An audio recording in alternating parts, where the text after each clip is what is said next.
Hello, everyone, and welcome to the With Chinese Characteristics podcast. I'm Natalie. I'm Jerry. Together we talk about topics with Chinese characteristics, whatever those might be. So, Cherry, you have a topic for us today? I do. Chinese characteristics? I do. Some may argue that, yeah. Okay. So we are recording on the day before the New Year's Eve of the lunar calendar, according to the new lunar calendar. Or Chinese New Year, as some might know it. Some might know it. Tet, as some might know it. Yes, or the Spring Festival. The Spring Festival. A festival that has many names in English as of 2022. Mm-hmm. So I want to start the episode with this news report from a couple years ago. So tell me if you have heard of this, Natalie. So in February 2018, BBC had reported Chinese model Liu Wen had sparked a backlash after sending a New Year's message to fans on Instagram. Okay. First, Chinese model Liu Wen, probably the most famous supermodel in China, the most famous model from China known by the world. Okay. And so she has huge followings on social media, both Instagram and Weibo and other social media. Inside and outside of China. So what happened was that on Instagram, which is a social media platform that's banned in China, just for background, she posted a picture in front of a festive kumquat tree. Okay. And added English caption, Happy Lunar New Year. And boy, this was a crime. This didn't go down well with some Chinese netizens because they think she should have said Happy Chinese New Year rather than Happy Lunar New Year. So it's like Starbucks putting Happy Holidays on the cups Exactly. instead of Merry Christmas. Yes, how dare you? So it prompted a lot of backlash and angry responses, all accusing her of neglecting her Chinese heritage and selling out. So later, she updated the caption to Happy Chinese New Year. And She folded. she folded and started using hashtag CNY, Chinese New Year, in later posts. So, I mean, Lunar New Year would be the more inclusive thing to say, right? Yeah, we're going to get to it. Okay. Yeah. So So we got some culture wars. this was not a single instance of such backlash. Otherwise, we wouldn't be talking about it. There are a lot of other celebrities, particular Asian celebrities who might speak Chinese or, that might not be Chinese, such as Singaporean pop stars or Chinese celebrities who are active and have a huge following abroad. So they might have some level of cultural Chinese connection, but they're not actually... Or they could be like Liu Wen from China, citizen of China, Okay. as far as we know. But, they would be active on the international stage. Okay. And so when they post stuff in English on social media platforms, if they dare to say Happy Lunar New Year, but not Happy Chinese New Year, they better look out for angry Chinese internet users who will, I guess, boycott you. Okay. And not everyone gave in. I would just say this first. You still see Lunar New Year greetings more and more so every year, and it's not going away. Okay. So what's the big deal, right? Yeah. This is a speech I've written. What's the big deal? Let's get the facts. You know the drill, our listeners, if you've been here with us for a while. But if not, I'm just going to give you a simple introduction of the history of what is a Lunar New Year, a Chinese New Year. The calendar, the zodiac, the whole... Yes. Okay. So a lunar calendar is a calendar based on the moon phase. Quite literally. The Gregorian calendar, which is what we use today when we say today's, 2022, February something. From Pope Gregory. Yes. It is the most widely used calendar in the world. Yeah. And it is also known as the Western or the Christian calendar. Yeah. I mean, I don't know if you put in there, but I mean, the lunar calendars, the disadvantage of them is like, the how long the moons last each time can vary. So it can spread. So, you'll have... Well, they came up with a way to solve that. So Gregorian calendar is a solar calendar based on the sun. And actually, the Chinese New Year, Lunar New Year, this whole thing we talk about today, and the calendar that lots of East Asian countries might still use for their traditional holidays, it is not strictly from a lunar calendar. It is lunisolar calendar. Okay. Which combines the Lunar? This is going to be a hard episode to get through.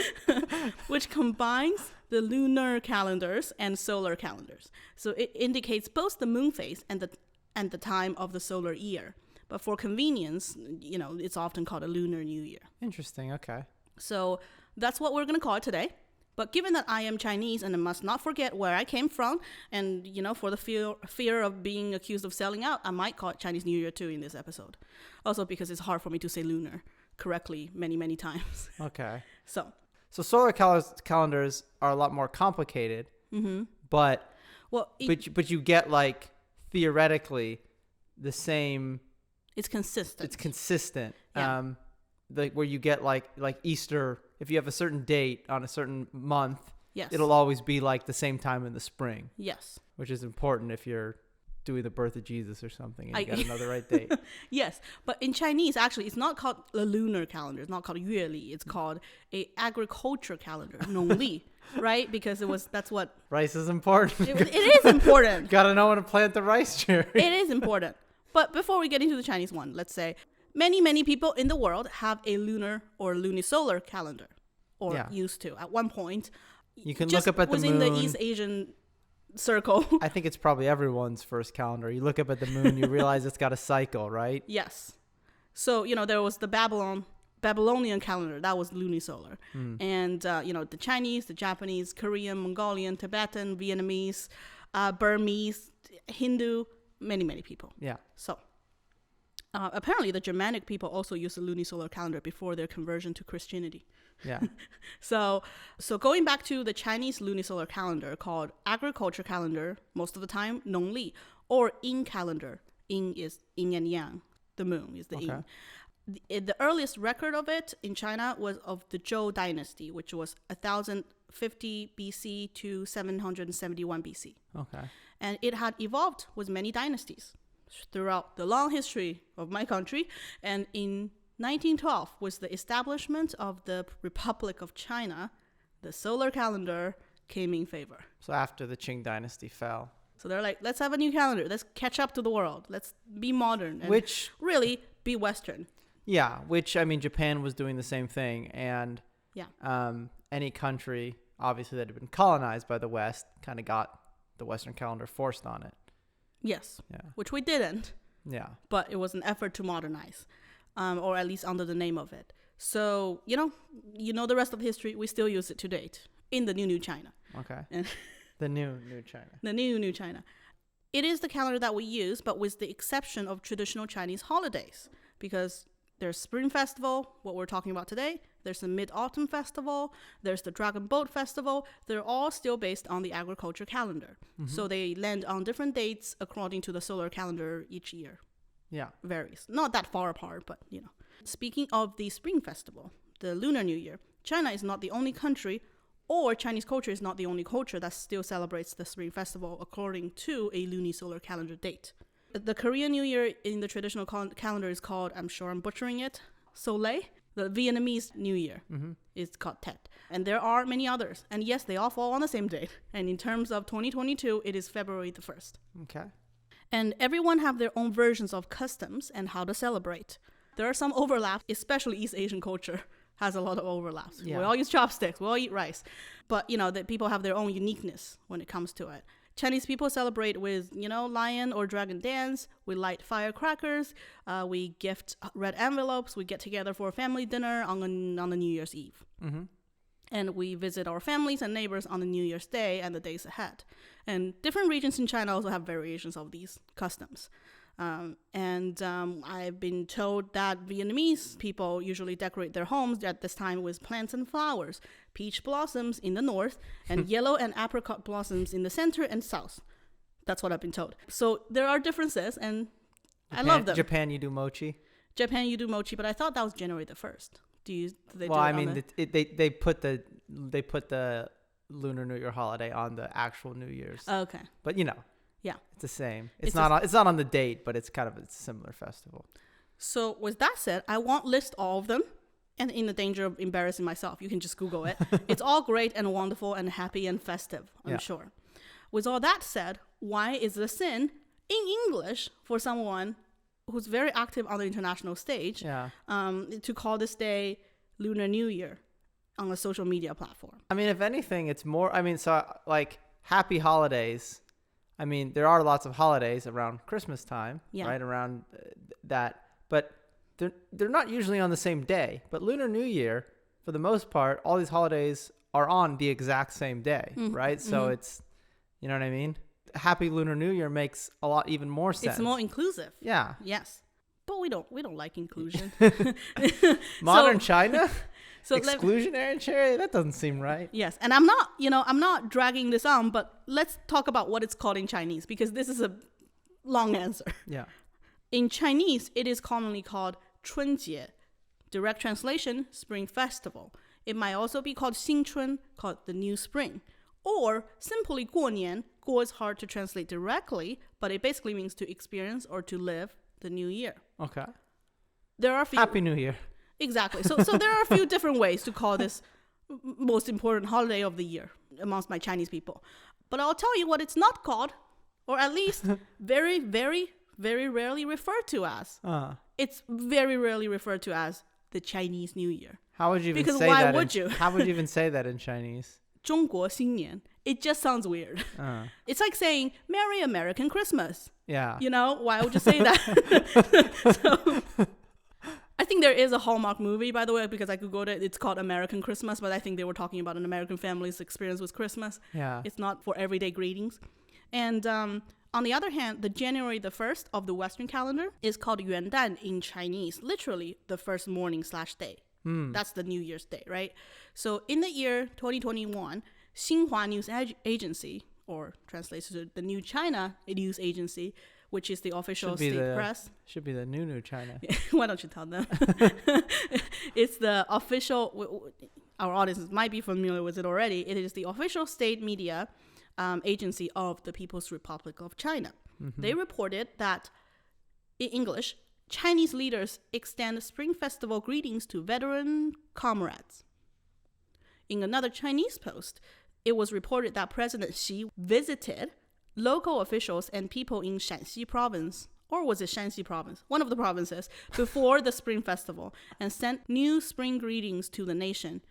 In either case, it was referred to in English or Chinese by the news media as the Spring Festival. Okay. So I stand by that it's official. The state media has said so, and I'm not going to argue with them. Not on this. So why are my fellow Chinese netizens angry? And the short answer is that, finally we're getting to the short answer after 10 or so minutes, that they feel like it's betraying the Chinese culture, that it's betraying the Chinese nationalism. And it is the Chinese New Year. And to say Lunar New Year means you deliberately didn't want to say it. Call it Chinese. It's like there was a fork in the road, and you have made a choice. You who speaks of Lunar New Year. One path leads to the glory of a new China, a strong world player, nationalism on steroids. Yeah. The other one leads to de-Sinicization, 去中国化, eliminating or reducing Chinese cultural elements and influence. And in this case... Multiculturalism, Cherry. Yeah. And in this case, deliberately calling it Lunar New Year, whatever your intentions might have been, is a crime. And is that fair? I mean, that's the exact same argument. For Christmas? Yeah, it's the exact same argument for the war on Christmas of like, it's a zero-sum game. Every person who refers to this holiday or this time period as happy holidays or something, instead of Merry Christmas, they're erasing Christmas, right? Yeah. Okay. There's a finite amount of attention or something. I mean, nationalism, one could argue, is a zero-sum game most of the time. I don't know if it is. It's not? No, American nationalism is a big tent. Oh, we're going to talk about American nationalism in a second. So, but before, again... Everybody can get under the tent of American nationalism. Yes, and let me get this out of the way, because I am Chinese, or American Chinese at this point, you could argue. I want to say personally, I think it's silly. I think you should be able to call this festival, Spring Festival, whatever you want. It doesn't hurt my Chinese feelings. I don't think it's a big deal. Okay, now we got that out of the way. I do want to say there is a point that sometimes that it is intentional when you want to say Lunar New Year rather than Chinese New Year. It's not for a bad reason, but it is for a reason a lot of the times. And we're going to view it from the American lens for once on this With Chinese Characteristics podcast and go to... Well, our first episode was American perspective. Was it the same Chinatown? Yes. Oh my God. San Francisco Chinatown. Full circle. So we're going to go to San Francisco Chinatown and take a trip back in time. So San Francisco, the oldest Chinatown in North America, the largest Chinatown outside of Asia. What? I gotta do it justice. I was just thinking, like, I guess Beijing is a pretty big Chinatown. Well, yeah, but it's not there's no Chinatown in China. It's a town in China that's big. Residents of the San Francisco Chinatown have always celebrated the Chinese New Year, the Lunar New Year. Chinese immigrants brought the traditions from home with them when they have immigrated to America, many, many, many years ago. From the railway. 150 years ago, basically. And it served as a community event and a link they had to their home country. And families sponsored banquets and lion dances. People got together for a fancy dinner to welcome the new year. And in 1876, more than a dozen Chinese immigrants in San Francisco got arrested for violating the city's ban on fireworks during Chinese New Year. The ban was under the purpose of noise control, although there's something to be argued about. Fireworks that were technically illegal on Independence Day was largely overlooked. Because, And the fireworks, I'm assuming, is because of the one of the stories is like you use the fireworks to scare off like a There's demon. this monster called Nian Shou, and it is scared of loud noises. I guess like a cat. Like a cat. It could be a cat from the beginning. Could just be a very big cat. 1880, in Harper's New Monthly magazine, very hip at the time, you could find detailed descriptions of the Chinese New Year celebration in the San Francisco Chinatown by white writers. Quote, gorgeous lanterns were suspended in front of doors or hung in rows. The flag of the consulate of the 6 companies of the several temples fluttered in the breeze. New clothes were being extensively donned. Those who cannot afford to purchase a suit at the season borrow for the occasion. A favorite New Year's present amongst the lowest class was a pair of shoes. Before midnight, a feast took place in each household when food was eaten with certain ceremonies, variously apportioned to the sacrifice of the heaven and the earth, the worship of the favorite family gods, and the offerings to deceased ancestors. Quote. So this is just to say the Chinese New Year celebration was not new in the Chinese community in San Francisco Chinatown or in the community that lives around it. But in 1912, when the Republic of China was established, as we talked about, it adopted the Gregorian calendar for official business. In 1914, Yuan Shikai's government, the man, the myth, the legend, Yuan Shikai, Nali's favorite historical character at this point, may I add, contributed to push for the new calendar continuously.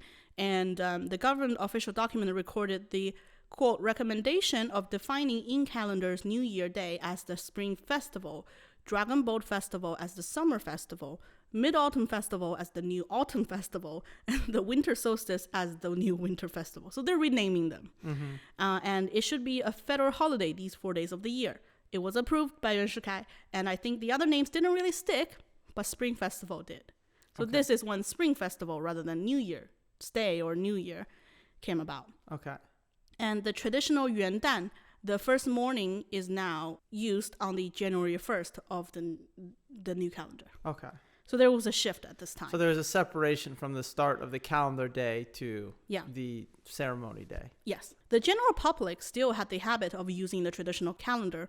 It was pretty chaotic in China back in the days, not to mention. Yeah. You had different warlords controlling different parts of the country. You had northern China being controlled by colonial powers, and the KMT-led nationalist government controlled a lot of the southern China. Yeah. So it was an old habit that didn't die hard. I don't know if I'm using this phrase correctly. Well, there wasn't a lot of central administration to make changes to things. Yes. So 16 years later, in 1928, the nationalist government declared again that we are abolishing the old calendar, definitely, and instead pushing for the new calendar. No more days off on the old holidays, and move all the Spring Festival celebrations to the new January 1st. Oh, okay. So now they're both going to be on the same day. Yeah. The sale of old the agriculture calendars were banned. And if you're caught to be bowing or giving New Year's greetings on the street on the old Spring Festival day, you will get fined. I wonder why people didn't like the KMT. Exactly. I wonder why they lost the battle for the hearts and minds of common Chinese people. People weren't happy about it. And in 1934, the nationalist government stopped the strong-arm banning of the old calendar. Quote, the official government institutions can use the old calendar, but folk customs are not to be intervened too much by the government. Yeah. So they gave in. But in the meantime, halfway across the world, when the Republic of China adopted the new calendar, far, far away from home, the San Francisco Chinatown felt its effect. Okay. Or rather, they tried to embrace it. So we're going to talk about the CCBA, which is 中华会馆, the Chinese Consolidated Benevolent Association. If you have watched Ip Man movies recently, if you, know about Bruce Lee's biography, this name will come up a lot. It is a historical Chinese association in North America, also known as Chinese Six Companies. And it was set up initially to help Chinese people settle, travel to and from the U.S., and it offers protection in Chinatown and offer resources to its residents. It's like a cross between a mafia and a charity, basically. Yeah.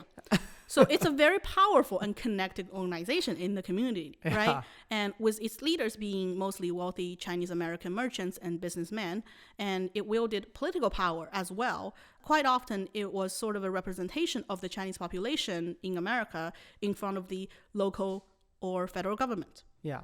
So when the Republic of China moved away from the traditional calendar, CCBA San Francisco followed its steps.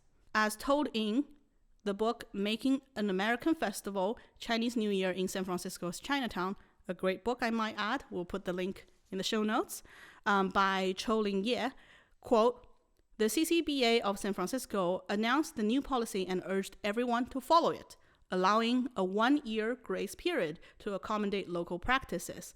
Many ethnic leaders in other parts of the country also endorsed the new policy to keep pace with China's modernization effort. So to do the Spring Festival on January 1st? Yes, or to not do it. Oh, okay. Yeah. So no longer do any holidays based on the lunar calendar? Yes. Okay. And John Tim Loy, an ethnic spokesperson, which I don't know, that was a job title, in Nevada County, California, claimed that 1912 was to be the last Chinese New Year celebration, quote. That didn't happen. A lot of Chinatowns around America celebrated still with lion dance and other traditions, but supporters of the nationalist government in America quite often refused to participate. They were boycotting the Chinese New Year. And for those celebrating in Chinatown during those years, efforts were also made to attract visitors to Chinatown. But at the same time, police raids was a common thing. Firecrackers was banned on and off, quite often illegal. Yeah. Chinese Americans had to fight the same old racism as they always had to. Perhaps slightly better before, because now, of course, during these years, China and America were allies. We're supposedly in arms together in World War II, right? There was a, I might have mentioned it before, but there was a graphic in Time magazine with like 2 drawings of like Asian men, and it was like how to tell our friendly allied Chinese against the Japanese, so you don't beat up the wrong person in the street, in World War II. It's almost as if racists aren't that well informed, Jerry. Exactly. They think they're well informed. So, nevertheless, the tradition went on until the Cold War times. So a lot happened in China during these years. World War II, Japanese invasion. After the Japanese were defeated, civil war broke out in China between the communists and the nationalist government. Okay, so how did Mao and the communists feel about traditional Chinese holidays? Well, you know what? Contrary to the propaganda in North America, the Communist Party didn't flat out ban, the Spring Festival. Of course, when you celebrate, there's a lot of communist elements now. Well, everything was already red. Everything was already red, but it's a time to celebrate the party as well. Sometimes they have downplayed it, right? Because now we have the National Day as an important holiday. Yeah. So you might want to emphasize on that as the most important day of the year. But they didn't ban it. Not in the effort that the Republic of China government has really banned it. Yeah. So it's ironic, I know. Yeah. That the communists are more fun about the holidays. Well, the thing is, I think communism, it requires rituals. There is a lot of rituals and celebrations. You look to the New Year. Lots of parades. Lots of parades. Yeah. Okay. So it's not without communist characters, I would say. But yeah, so we're at the age of Cold War. And nothing good happens during this time. Americans felt betrayed by the loss of the mainland. Yeah. There is this book called Scratches on Our Minds, American Images of China and India. It was written by Harold Isaacs, an American journalist and political scientist. And this was a highly, highly influential book that came out around this time. He reviewed the literature, both popular and academic, on Asia in the United States and interviewed American experts. Okay. And he had identified 4 stages of American attitudes towards China. First, benevolence, dominant from 1905 to 1937. Okay. Second, admiration from 1937 to 1944. Oh, the Japanese War, yeah. Yeah, for having essentially won the war against Japan. Yeah. Well, and like resisting, really. Yeah. Because, not giving up. Because it thought a very short amount of time and it can sweep China. Yeah. And it was never. I mean, they took out like all the British colonies and all these other places. Very quickly and easily. Yeah. At least from the look of it. Yeah. So, but China's war was a hard one. And China, obviously China had paid heavy, heavy price. Yeah. Admiration during that time. And then, starting 1944 to 1947, it was disenchantment during the Chinese Civil War. And then after 1949, it was hostility. I'm assuming the disenchantment is because the Chinese Civil War, right after World War II, the KMT became extremely brutal in its crackdowns to try and prevent. Was the communists? Yeah, with the communists. Yeah. Mm-hmm. And there was obviously lots of bad stuff going on and also lots of corruption and incompetence on the nationalist government. Yeah. And I'm assuming that's where kind of the faith was lost. Yes. Well, echoing that, in the book, quote, a career official at the State Department said, because of what we did while others were treating them badly, China. Yeah. We think the Chinese ought to be grateful to us. I run into this idea often. In our way of writing about China policy, our acts in China, back to Boxer days and Zhang He, the Chinese should be grateful. That's why we're so riled up about Red China, that they should go and join up with the Russians makes us doubly mad. I hear this among my associates, especially from public members at UN delegation meetings. A government official who has spent 2 decades in China said, have a feeling Americans are hurt, surprised. We've always been friendly, done things for them. This verges on extreme bitterness because of betrayal. Maybe this is just my own feeling, but I get it from missionaries and others who have lived there. Maybe it comes from embarrassment over being identified somehow with the Chinese. The feeling that the Chinese had somehow failed us arises not only in the reaction to the communist victory, but dominates the pervasive disillusionment in the closing years of the war and its aftermath, when the extent of the erosion with Chiang Kai-shek's regime became visible. Okay. So you're right. It's not just about China turning red, but it's also about the KMT government letting China turn red. It's also arrogant. The counterpoint to that is very obvious, because even if that's all true, which is debatable, that the U.S. has always been benevolent towards China. Do you know what happened to all those people we were benevolent to? Dead? Yeah, they all died fighting the Japanese. Well, A, it's that. B, they were acting as if Chinese people could vote. Yeah. They're acting as if all of China could vote and come to a consensus of like, oh yeah, we got to do this or we got to do that. It's not the will of the people. No. So. Well, it's the will of some people. We talked about that in our brainwashing episode, so. Yeah. So, but that was the right or wrong, right? For a good reason, logical or not, that was the general feeling in America of betrayal. Yeah, towards Red China, but like most importantly, towards Chinese Americans. I think it's also fed into by older racist stereotypes of Orientalism of like, oh, which go back all the way toward like the Opium War, where like, yes, of like, oh, you can't trust these people. Fu Manchus. Yeah. Yeah. So the consequence of these resentments was felt by Chinese Americans. And that's not new, right? Japanese Americans were put in internment camps not even that long ago. Yeah. German Americans didn't have an easy time during the World War II. No. Citizens or not. Yeah. So after the outbreak of the Korean War, this was even worse. Chinese Americans faced a lot of hostilities from every direction. And the feeling is that if you weren't careful, you could end up in an internment camp. Not that there were internment camps, but that there could be. They made a law yes. to say that you could put communists in internment camps. Mm-hmm. So Chinese Americans, citizens or not, had to find ways to prove their loyalty to Americans, to America. Yeah. That they were not communists nor communist sympathizers, and that they were, quote, good citizens, quote, of the United States. Yeah. And one of those ways to prove this was a grand public celebration of Chinese New Year, oddly. Okay.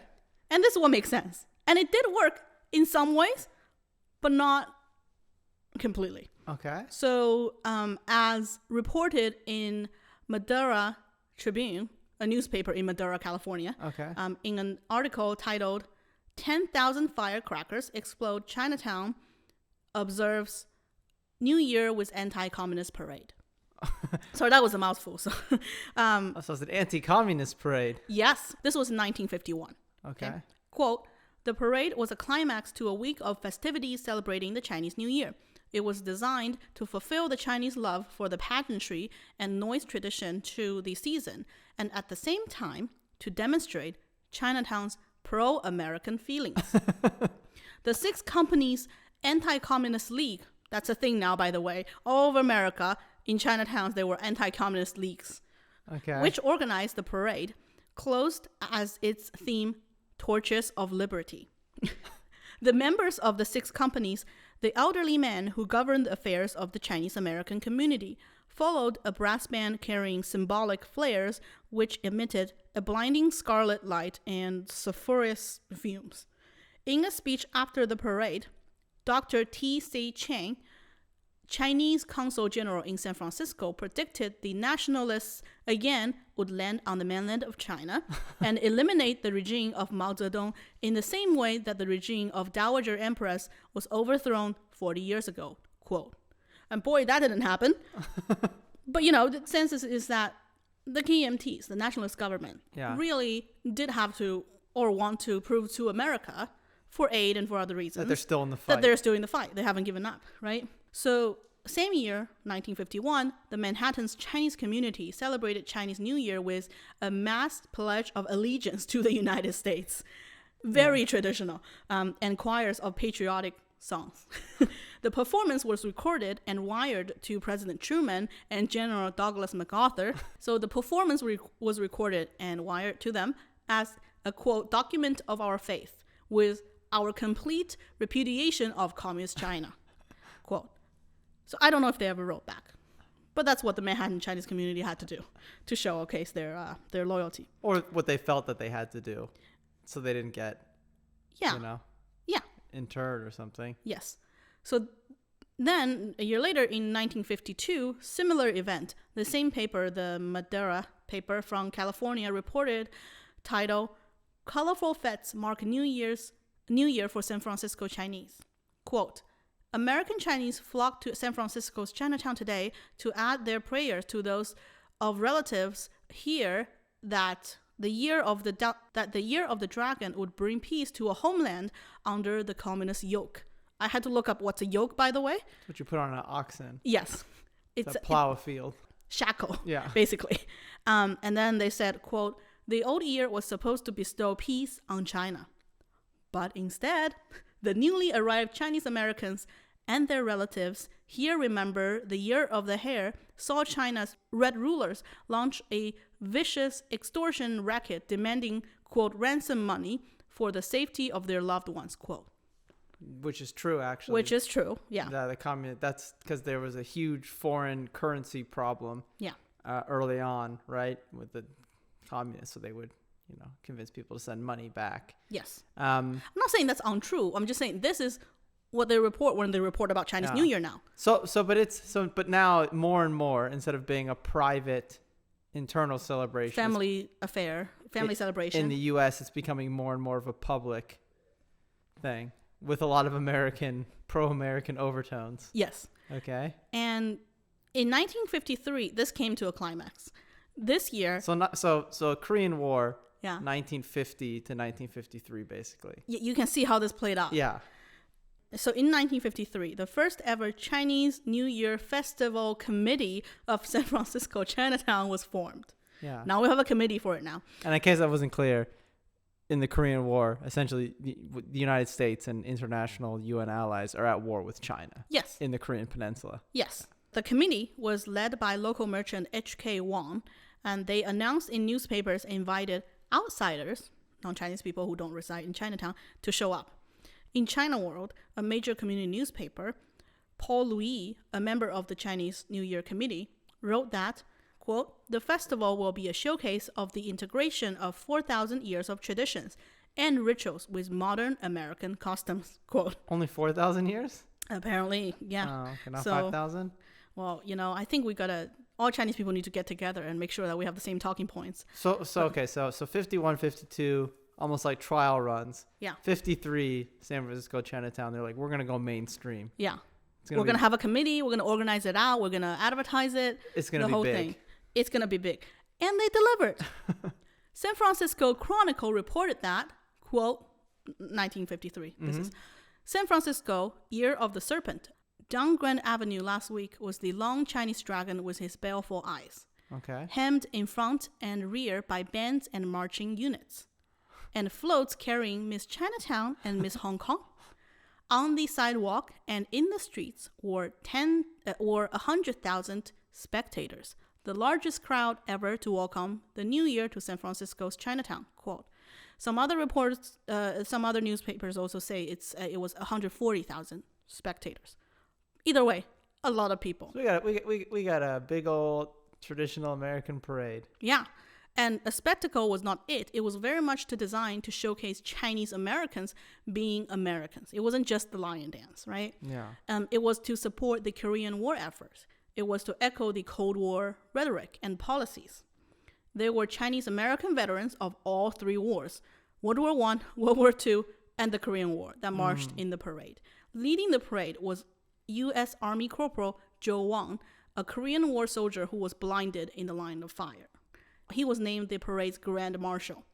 And he was flanked by U.S. Air Force enlistees Jesse Lee and Anna Tom, as well as other veterans following him. And you know what? I was going to go off. I was so ready to go off on Miss Chinatown. But they also included female veterans. So that's something. Okay. Yeah. So San Francisco's mayor was part of the parade. And of course, cars from the CCBA, the Chinese Benevolent Society Association, and the Chinese Chamber of Commerce and the Anti-Communist League were also part of the parade. So this was a huge success. And they did it again in 1954 and again the year after. Look how melting pot we are. Look how integrated we are. So nationalist China sent representatives to the parade. They started to publicly host the coronation party for Miss Chinatown during the celebration as well. So more of a fanfare. So Miss China, is this like a beauty pageant? Yeah. So Miss Chinatown, a beauty pageant. You have to be a Chinese woman.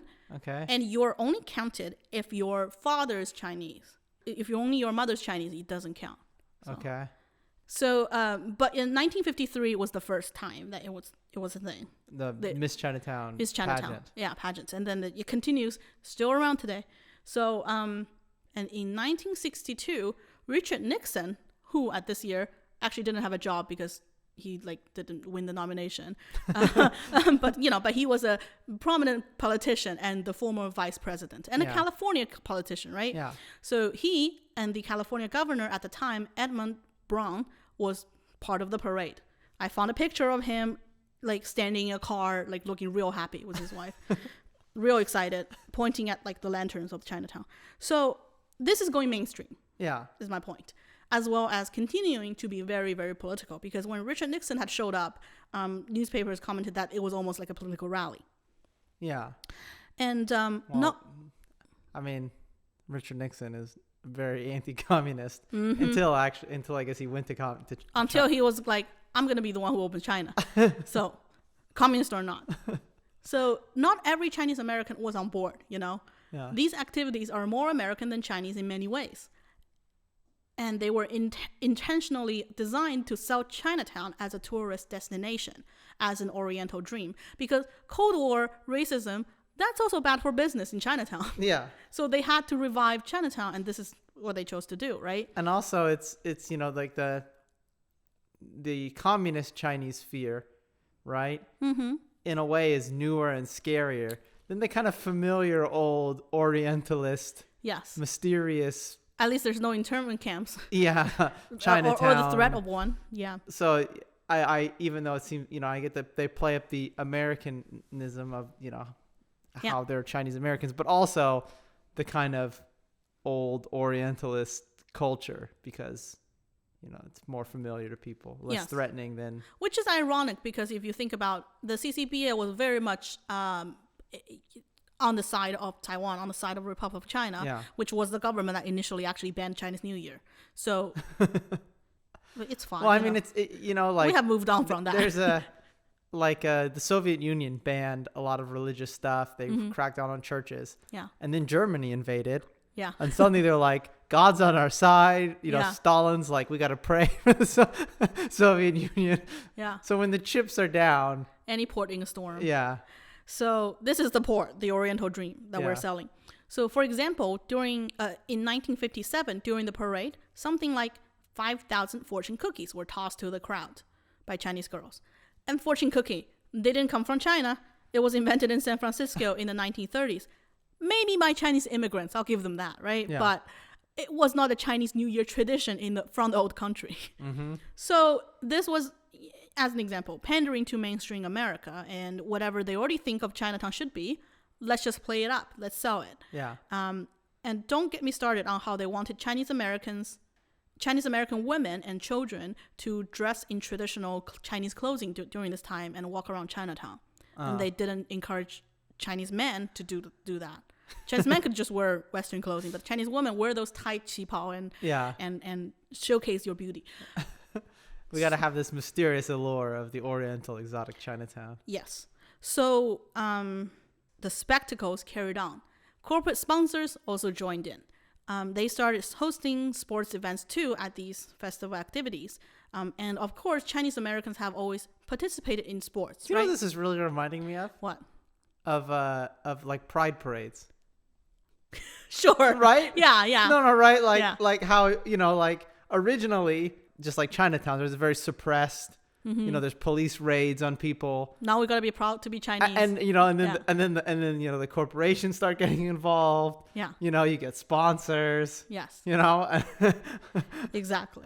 This is how like, something turns from a, something that's suppressed to it's like, oh yeah, there's money in this, right? Like now it's a commercial capitalist event.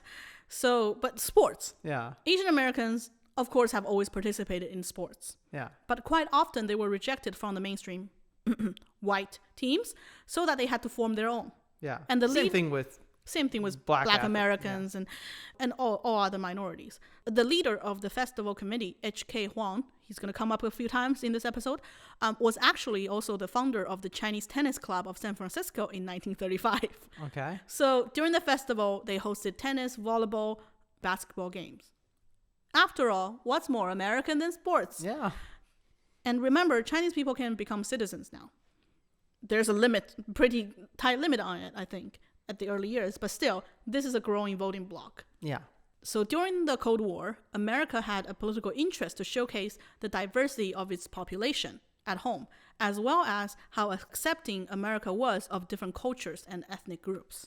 Because the Soviets and the Chinese were certainly putting out propaganda. That was one of the communist talking points, that racism in America was really bad, which it was, by the way. Well, I'm not saying it wasn't, but the talking point was that it proves that the free world was not so free after all. Yeah. So it's bad for America's propaganda, right? So with all that said, the American government, whether it be the federal government or the California state government, started taking more and more of an interest in these celebrations as well as towards the Chinese American population. Yeah. The Secretary of the Interior released a statement saying, quote, "The Chinese in San Francisco have established a brilliant record of patriotism and good citizenship and have demonstrated in their contact with the rest of the community that they are a force of constructive community betterment," quote. And California Governor Goodwin Knight sent a greeting in 1954 as well, talking about the Chinese New Year observance, quote, "It is a splendid thing that such groups as our Chinese American neighbors can, in this country, keep alive their ancestral traditions and, at the same time, contribute to the preservation of the American heritage of freedom and individual dignity through responsible citizenship. So now it's not Chinese New Year, it's Chinese American New Year. Exactly. So, and there were international affairs as well, which this will prove to you more that this is more American because this is now a cultural export. Okay. Hong Kong and Taiwan, Republic of China, broadcasted these celebrations from the United States Chinatowns, even though they also, of course, had their own celebrations at home as well. Yeah. But this was on TV. It was a spectacle, and American corporate sponsors were only more willing to pay for the advertising fee because they felt like, yes, they would be put in front of the wealthy Chinese population. Yeah. In Hong Kong, Taiwan. So get an international market. Yes. So you get the idea. And before we leave this chapter, I want to talk about the women. Chinese pageantry, real quick. And again, I'm not criticizing old community leaders. Yeah. They were trying their best, but patriarchal structure was center to all of this. Yes. And again, we talked before, but when you say patriarchy in this concept, we don't mean like almost like in the modern U.S. sense that there's like preferences, like you mean patriarchy in like the literal old sense where like the males are the head of the family. And yes, no, that's what I mean. Yeah, I know. Well, because people will say like What's today, like American? the U.S. is a patriarchy because like women get paid less and like there's, that. Well, women were getting paid. So we're not even there yet. I know. So it's. Well, so specifically it is that women in Chinese communities needs to adhere to traditionally subservient rules. Yeah. A 1956 winner of Miss Chinatown, Estelle Dawn, told the San Francisco Chronicle, quote, "The judges asked us if we believed in obedience to our parents in all things. I said I do. I guess I'm what you call a traditionalist," quote. And what's more is that HK Wang, the leader of the community, right? Yeah. The leader of the Chinese New Year celebration community, during this time, in the process of designing and organizing the Miss Chinatown pageantry structure, have discovered or rediscovered the virtues of Chinese womanhood. Wang said, quote, "I only knew," or he wrote actually, Wang wrote, quote, "I only knew vaguely what it was about when I started talking about the 3 degrees of obedience and the 4 virtues of Chinese woman." There's a Chinese phrase for it. It's called 三从四德. And he wrote, "But I talked to a lot of old men, scholars.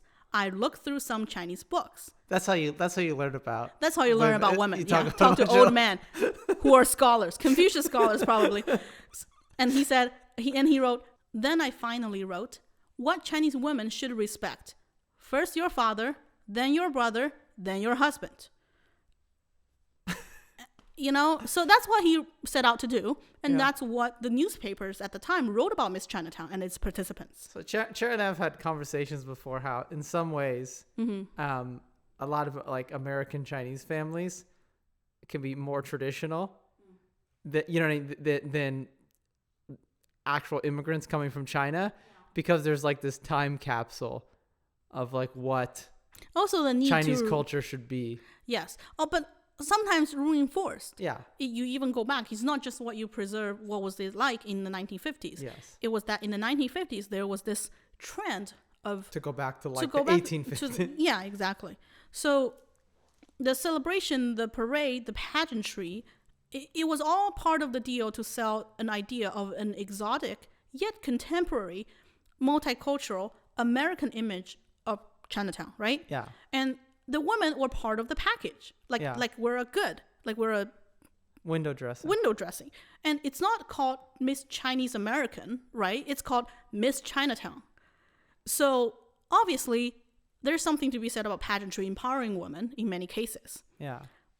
But also I just don't think we can deny that it's a tool and women were being used for a certain purpose. Yeah. And asked to follow the 3 virtues and the 4 whatever. Well, you said earlier, they like have everybody out there walking around in the tight dresses, like to look hot, Chinese to dresses. Get people want to come to Chinatown. Yes. So, so did it help? Did it work? Did this whole elaborate campaign work? Did it help out Chinese Americans? Did it cure racism? Did it help with the business? Somewhat, in many ways. I don't think it killed racism, obviously. Yeah. It did boost Chinatown business. It did make Chinese American or Chinese New Year celebration with the Chinese people in the center of it, right? That we're not talking about other Asian Americans at the moment, but the Chinatown residents, they entered the mainstream consciousness of America, the rest of America, I guess. And it entered it as Chinese New Year. Exactly. It entered as Chinese New Year. So that's what it started as in mainstream culture.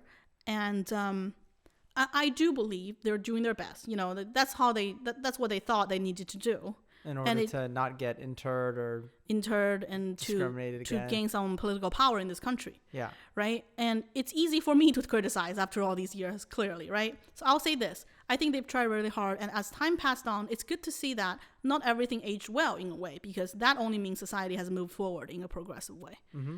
So now we get that out of the way. We've spent a lot of time on Chinese New Year. Okay. Explaining how it entered the American general public's consciousness. Yeah. Let's get into Lunar New Year territory, finally. Ever since the 2018 news, the boycott of saying Happy Lunar New Year, the model, that had ruined this for me, because I cannot unsee this. Every time I see some institution or a celebrity or influencer give public New Year's greeting around this time of the year, I have to be like, oh, did they say Lunar New Year or Chinese Korean New Year? I started doing it too. Exactly. Right? You see even like something as banal as like Panda Express. Yeah. And it's like they put up like a coupon and you're like, oh, are they going to say Chinese New Year? Or are they gonna say you take a mental note, right? Yeah. So I'm sorry, our listeners, if I'm going to ruin this for you. Yeah. Just like, I mean, I do the same thing with Happy Holidays. And I wrote it actually. It's like once you know about the so-called war on Christmas, you notice if Starbucks wrote Merry Christmas or Happy Holidays on your little holiday special edition paper cup of a coffee. Yeah. Right? So I'm sorry, our listeners, if I ruined this for you. But because of this, I went down a rabbit hole and I looked up presidential addresses and statements in the 20th century to today to see what was the history there. To kind of extrapolate the U.S.'s sort of stance on what it's called.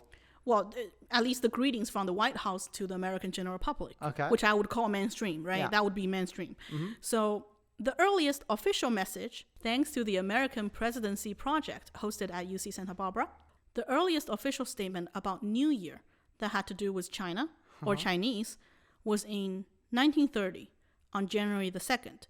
President Herbert Hoover released the New Year's message, a response to President Chiang Kai-shek's message from the Republic of China, thanking him for his New Year's greetings to America. And the reason I wanted to mention it... What did he say? Chinese New Year, or did you say New Year? New Year. Oh, okay. That's the reason I wanted to mention it, because this was posted on January the 2nd. So this was not a Chinese New Year greeting. Yeah. This was not a Lunar New Year greeting. This was according to the new calendar. Yeah. And it was initiated from the China side. Those were the days when Chinese New Year was out of favor at home. Mm-hmm. Or at least diplomatically speaking, the ROC government had an interest to appear modern and fully in sync with the international society. So they were trying to put the festivities on January 1st, basically. Yes, right. So that was the first time this was mentioned. But the first Chinese New Year statement was by President Gerald R. Ford on February the 3rd, 1975. Oh, wow, that's pretty late. Yeah. Well, it is the White House. You know, the California governors and San Francisco mayors have cashed in on it a long time ago. Yeah, I mean, it's a voting block. Exactly. Especially more important in California, right? Yeah. But yeah, 1975. Message on the observance of the Chinese New Year. And this was addressed to, quote, fellow citizens of Chinese ancestry and Chinese Americans. And it said, quote, this occasion focuses on your achievements and provides your fellow citizens with a better appreciation for the vast cultural traditions which the Chinese people have given to mankind. Quote. So then presidents after Ford, there were Jimmy Carter, Ronald Reagan, they all sent Chinese New Year greetings. So every year now? Almost every year. All referring to the holiday as, quote, Chinese New Year, quote, and addressed to, quote, fellow citizens of Chinese ancestry, quote, or Chinese Americans and the Chinese American community. Mm.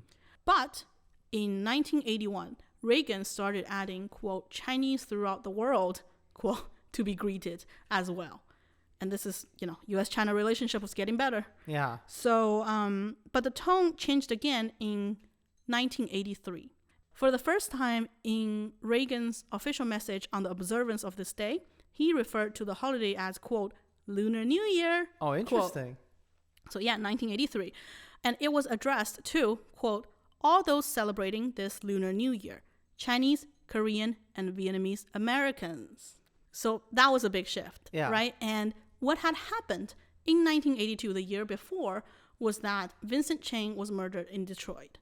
And I think this is a case that if you study recent Chinese American history, you cannot skip this. Okay. Vincent Cheng, Chinese American, who was mistaken for Japanese, lived in Detroit. He was beaten to death by 2 white men, one of them a Chrysler plant manager, and the other one a laid-off auto worker. And they blamed him for the success of Japan's booming auto industry. Mm-hmm.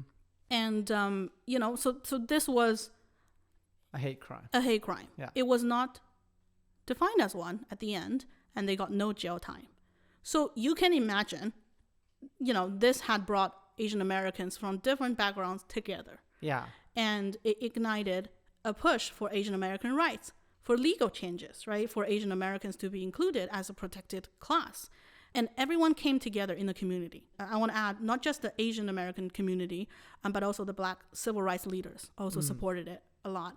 So everyone came together and pushed for a change. So there was a group identity of Asian Americans forging in real time in these years. Instead of just separate Japanese little Americans, blocks. Chinese Americans, yeah. Okay. Yeah. So Ronald Reagan's address reflected what the social change was that year. Okay. And then in 1986, for the first time, Asian Americans as a group were mentioned in Reagan's Lunar New Year address. And it also said, quote, our nation has been richly blessed by its citizens of Chinese, Korean, and Indo-Chinese ancestry, quote. So we're getting more inclusive now. Yeah. Well, Reagan, he's a very inclusive guy. Yeah. Moving forward, Chinese New Year and Lunar New Year were both mentioned in the address of the presidential messages a while longer. Until 1996, during Bill Clinton's presidency, Chinese New Year was dropped from these yearly addresses. And we, or at least the White House, was sticking to Lunar New Year from that point on. Okay. And in 2010, President Obama, for the first time, mentioned wishing Asian Americans and Pacific Islanders a happy Lunar New Year. So AAPI identity emerged. You can see how the history had changed. Yeah. And you can see when Lunar New Year entered the American mainstream consciousness rather than the only, very specific label of Chinese New Year. Yeah. Been quite a while. It's been Lunar New Year now, officially, right? Yeah, exactly. I mean, all the way back with Reagan. Yeah, and for a long time, it was fine. There was no boycott from China. Yeah. By the way. But maybe this is timely because in 2017, in terms of boycotting. Yeah. In 2017, in a press release for the readouts of a presidential call with the acting South Korean president, he said he wished the South Korean people a prosperous and happy Lunar New Year. Now, other countries that have names that will be mentioned are included, and they do celebrate this holiday. But we're talking about it now in the most mainstream way. If you told the president of South Korea Happy Chinese New Year, they'd probably start. They will hang up the call and start a boycott themselves, right? So, news report we talked about at the beginning of the episode, it was 2018. Yeah. And in the past 5 to 10 years, Chinese nationalism was on the rise. Yeah. And the boycott was the result of that. It's not a result of when Lunar New Year was mentioned, because that was 30, 40 years ago. Yeah. Right? So, it is what it is. Yeah. And also, I mean, the reason Lunar New Year, it's not there's some plot. It's just that there's a lot of... It's not about China. Yeah, there's a lot of non-Chinese... It's about people in the U.S. who celebrate a holiday on that date, and so calling it Chinese New Year is just not very accurate. Yes, and it's not necessarily a dig on China. No, it's not necessarily a dig on what China's doing abroad. And sometimes it is. And Chinese New Year is not even what it's called in China. No, like you said, it's just New Year. Yeah, it's just New Year. And I want to move away on this topic. I want to move away from America for a second. I want to mention another you could say a world leader, a world player, I guess. Yeah. The UK Prime Minister Boris Johnson, right before COVID became a thing in the world, celebrated Chinese New Year and dotted the eyes of the lion and tried his hand at Chinese calligraphy with young people from the British Chinese community. And the tweet was #CNY Chinese New Year 2020. And said... Chinese New Year. Yeah. Get with it, boys. I know. In response to this tweet, there were a lot of outcry about Hong Kong. So January 2020, pandemic wasn't a thing internationally yet, right? You hear about some of it, you know it was going to become a thing. Yeah. Some people didn't think so. But Hong Kong, what was happening in Hong Kong, the Hong Kong protests, that was a big thing, right? Yeah. And we're talking about UK here. We're talking about the country that has a special connection with Hong Kong. Yeah. So a lot of people under this tweet, they were angry with Boris Johnson and the UK government about really not doing anything for Hong Kong in their eyes. And but rather they pander to China for economic gains. And they see this tweet as part of the pandering. And soon after, there was a lot of shit said about COVID and China and Wuhan. And then, of course, racist rhetoric about British Chinese and British Asians, very terrible, and I want to wash my eyes after reading them. But this was used as, an opportunity to vent some people's anti-China hate. Yeah. And then in 2021, Boris Johnson tweeted again. But this time he added a hashtag Lunar New Year. Although in the main tweet, he still said Happy Chinese New Year. And he wrote the tweet in both English and simplified Chinese. And this is another thing when I say I cannot not make a mental note of someone if someone said Happy Lunar New Year, Happy Chinese New Year, or Merry Christmas, or Happy Holidays. I think this is, you talk about a war on Christmas, like it's basically all just this is much more real than the war on Christmas, as in there is a national government with a vested interest. Yeah. Which to push for with paid propagandists to encourage the use of Chinese New Year over Lunar New Year. Yes, exactly. But also like the choice of simplified Chinese here, I want to mention in his tweet. Yeah. Clearly he didn't write it. Obviously he doesn't, Boris Johnson doesn't speak Chinese. Yeah. But his government chose to write this, right? And instead of using traditional Chinese, he used the simplified Chinese. For the record, traditional Chinese is original Chinese characters. Yeah, which was more complicated to write. Yeah. Not that much more, but more. But more complicated to write. And then when the communists took over China, something which actually... No, beforehand it already happened. I know, but they really pushed for it. But they really pushed for it, right? There were systems that people had designed characters beforehand. But post-1950... they changed the writing system officially. So if you see someone writing simplified Chinese, most likely they're from mainland China. Yeah. You see someone writing or using or reading traditional Chinese, they're likely from Hong Kong or Taiwan. Yeah. Or other parts of, they might be Malaysian Chinese, so. Or Chinese Americans. Or Chinese Americans. So it's very much a cultural difference, right? So the choice here, or at least we can say the lack of choosing the traditional Chinese here, seen by many as a message that he was actually speaking to China, the main China, right? He wasn't talking about, it wasn't for British Chinese. It was maybe for the mainlanders in England, but not in the UK. Yeah. So people were angry already at this point, 2021, about the quarantine, about the lockdowns, and many used this opportunity again to vent their anti-China hate. Yeah. So what I'm trying to say is, from the US to the UK, right? To Hong Kong, to mainland China today, we don't live in a vacuum. Chinese Americans, especially during this time under a pandemic, what happens in the old country greatly affect them, or us, as Chinese in America. Throughout history, Chinese New Year celebration for the Chinese Americans were often not about tradition themselves, or not even about, the holiday, the beginning of spring, but rather it was sometimes a response to what was happening in the old country. It was a response to Cold War threats and American policies. And sometimes it was a opportunity to showcase how we were different from those back in China, how we are Americans, but just Americans with an Oriental flair. Yeah. So that other people will go to, or consumers will go to Chinatown to visit and boost the business interest. Yeah. Honestly, it could be earnest effort, right, by community leaders to preserve the culture, and more importantly, to preserve the community, to safeguard the community. Yeah. It could be self-empowering, which I won't deny that, because as an Asian American person today, if you're celebrating Lunar New Year or Chinese New Year, if you're a Chinese American, you want to call it that, it's a very self-empowering thing, right? Because you don't feel like Christmas is your culture because you didn't grow up going to church. So unless you're Korean. Exactly. Unless you're Korean, then Christmas might be more of your thing.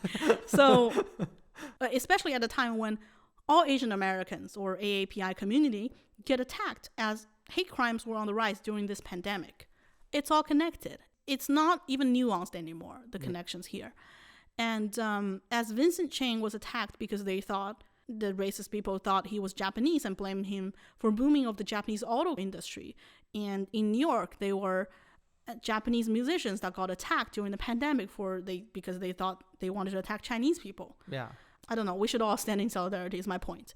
And the boycott on saying Lunar New Year over Chinese New Year hurts that effort. Yeah. And the boycott is more about China. It's not about Chinese Americans. But I mean, it serves the advantage of the People's Republic of China. Yes. For there to be a wedge among international Chinese and other international Asians. Yes, because they want to claim the overseas Chinese. We're the only You're ones, still Chinese. We're the only ones who will protect you, right? Exactly. Right? Versus two, I think that's very much not the case anymore. No. And Chinese Americans have an identity of their own. Yeah. That a lot of times more in common with other Asian Americans, other AAPI communities abroad than Chinese people at home. Sorry to say this. Also, the boycott is arguing for a lack of tolerance. The boycott was arguing for a emphasis on exclusivity. Yeah. Rather, saying Lunar New Year, I think, sends a message of embracement of the diversity and the difference that we do have.